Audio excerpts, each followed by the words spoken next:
Hey everybody, I'm John. I collect cards. Hope you're all doing well. It is Monday, July 1st. The second half of 2024 is officially underway. That also means the National is right around the corner, just over 3 weeks away. Can't wait for it, counting down the days.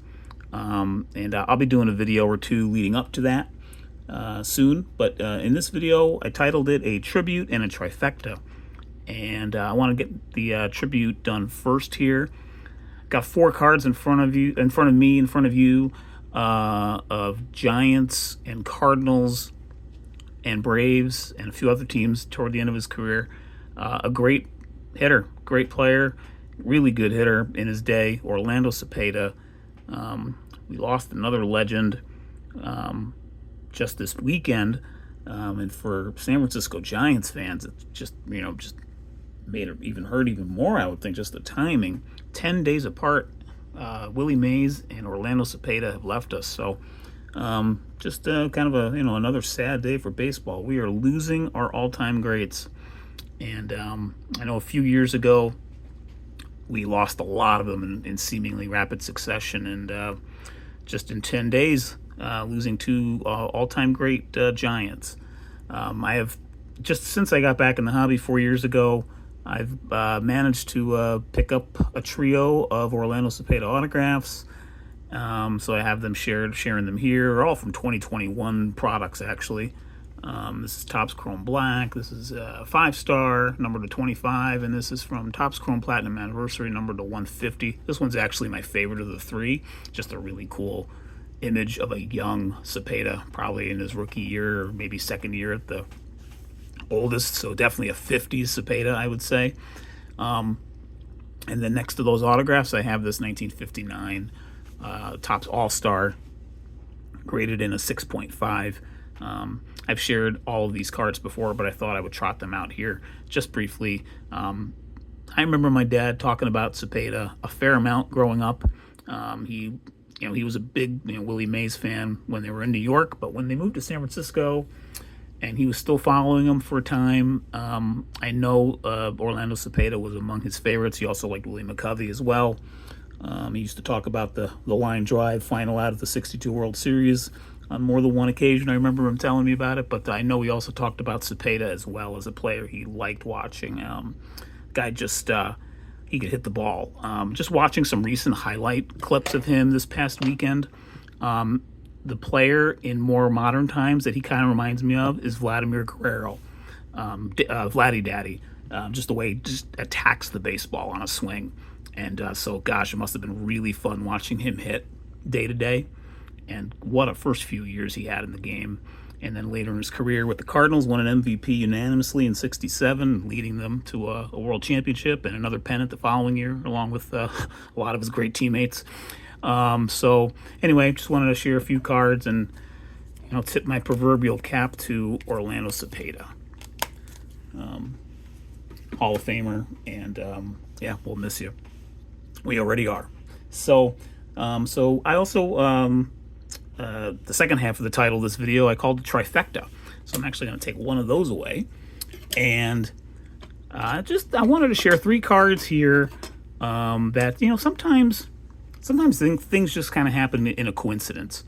And recently, I was the lucky winner of John Wade Boggs' fans' recent VR, and I had a choice of what I would choose to get as a prize. And he had an eBay gift card or this Jim Palmer from 1976 Topps in a PSA 7, and I obviously chose this card. I just think it's a really cool card, and it's wasn't like something on my want list, so to speak, but just a cool card to have. I like the Orioles, those orange jerseys that they wore back then, and he was pretty much at the top of his game at this point in his career.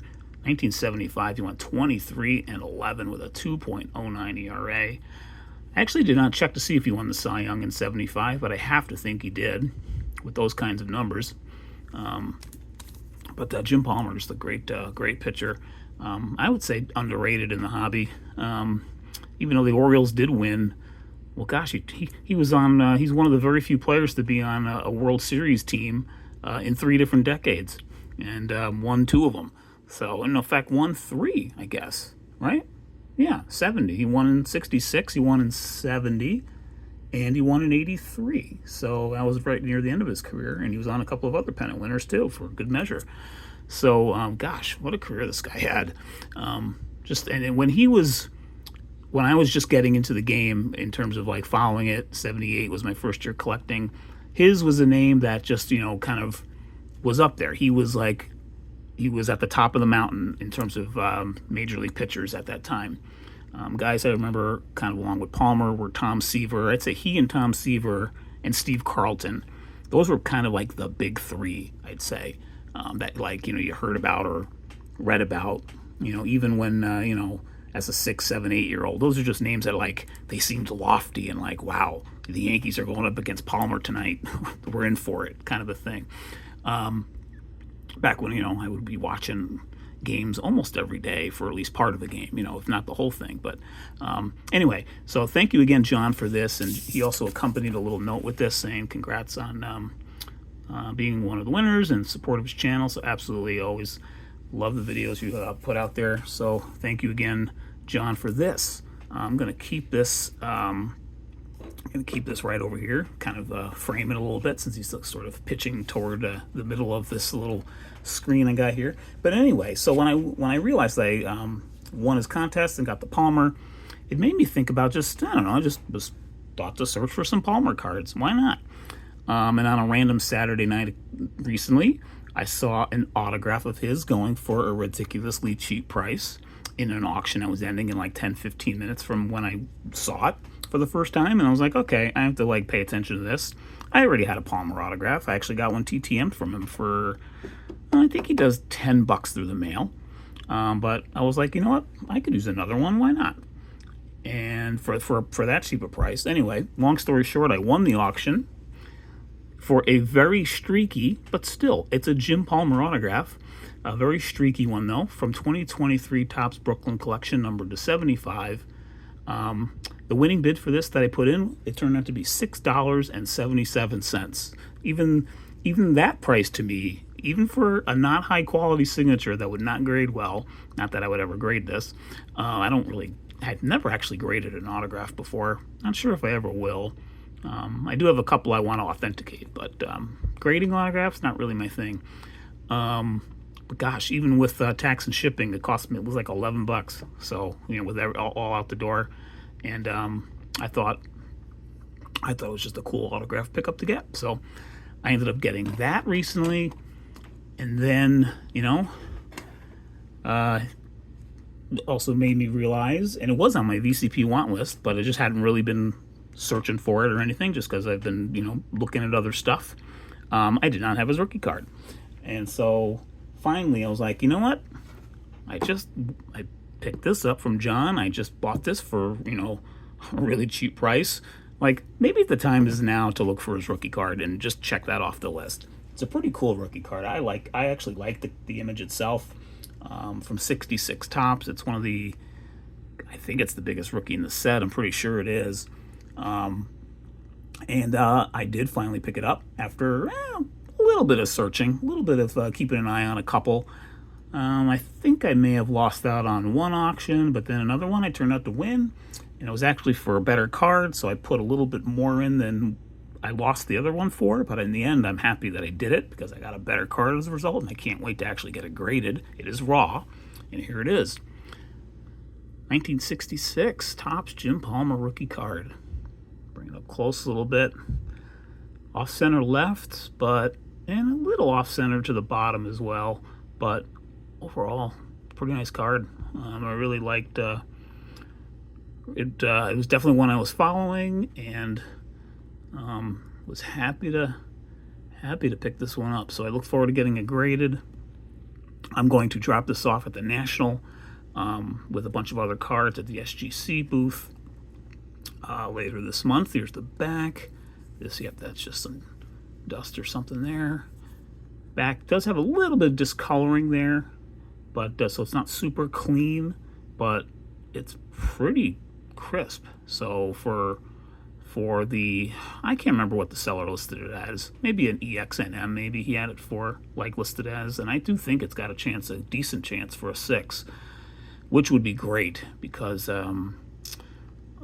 winning bid for this was $52. So, and out the door, I can't remember what the price was out the door, but it was a little less than 60, maybe 57, 58, something like that. So in the end, I'll be in for about 75, give or take, and maybe 72 to 75. And but either way, just happy to have this in the collection finally. So this was on my want list for a decent while on VCP. Finally got around to looking for it. Figured now is the right time to get it. So, and I did. So, sometimes it's just a particular player you're focusing on and you just kind of roll with it. And so I did it in this case with one of the AL's best pitchers and MLB's best pitchers of the 1970s. So just wanted to share 3 cards of his here in this video, along with that a few thoughts there I shared on Mr. Cepeda. So thanks everybody for watching, and hope you have a great week.